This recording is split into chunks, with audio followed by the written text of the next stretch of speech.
Je pense que quand la majorité des Africains seront alphabétisés, ça va faire très très mal un jour. Est-ce que ça se pourrait, ça, une Afrique unie et solidaire qui parle d'une seule voix? C'est indispensable. Une seule force politique, une seule force économique. C'est la seule solution. Vous savez, l'Afrique détient toutes les richesses dont les pays occidentaux ont besoin pour continuer leur développement. L'uranium, le café, le cacao, le fer, le diamant.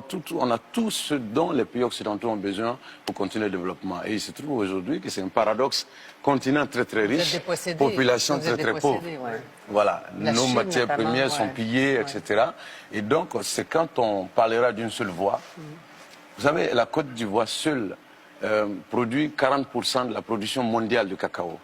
Le Ghana, le pays voisin de la Côte d'Ivoire, produit 20%. Donc, rien que les deux pays, 60. Ça fait 60. Donc, des chocolats que vous retrouvez dans les supermarchés un peu partout dans le monde, il y a 60% qui viennent de ces deux pays. Et donc, nous avons tout. Il suffit simplement qu'on parle d'une seule voix. On va simplement imposer nos conditions aux pays occidentaux qui vont payer nos matières premières au prix réel. Parce que quand la France fabrique des voitures, c'est la France qui fixe les prix. Mais quand la France veut acheter notre café ou notre coton, c'est encore la France qui fixe les prix. Les Africains sont plus nombreux que les Chinois. Alors, s'ils parlaient d'une seule voix, il y aurait un pouvoir incroyable. Est-ce que les Africains sont au courant de ce pouvoir-là? C'est le manque d'éducation qui fait qu'ils ne sont pas au courant de ça. Les gens ne sont pas informés. Nous sommes aujourd'hui 1 milliard de population. En 2050, nous serons 2 milliards. C'est pourquoi je mets l'accent sur l'éducation. Il faut réveiller les populations. Et puis, bon, une fois, les gens vont se rendre compte que nous avons les mêmes intérêts. Parce que des gens qui habitent dans un quartier populaire d'Abidjan ou du Congo, Brazzaville, même s'ils sont de différentes ethnies, différentes religions, quand ils sont malades, ils vont dans les mêmes hôpitaux pourris. Leurs enfants vont dans les mêmes écoles pourries.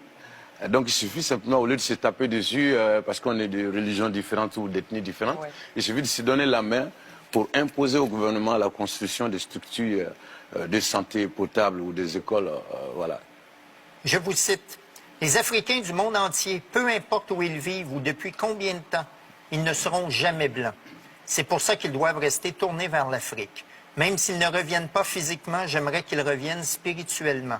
En Occident, les Noirs ont lutté pour s'intégrer à la société qui est majoritairement blanche et ils y réussissent de plus en plus. Vous en pensez quoi? Je pense que de toute façon, notre place est en Afrique. Si les gens partent de l'Afrique, qu'est-ce qui viendra changer les choses à notre place? Moi, je pense que notre place, c'est en Afrique. En même temps, bon, on a le droit de bouger, puisque quand vous êtes Canadien ou Français, vous décidez d'aller à Bamako ou en Côte d'Ivoire, vous vous levez, vous faites votre bagage. 3 jours après, vous êtes à Bamako ou à Douala, au Cameroun.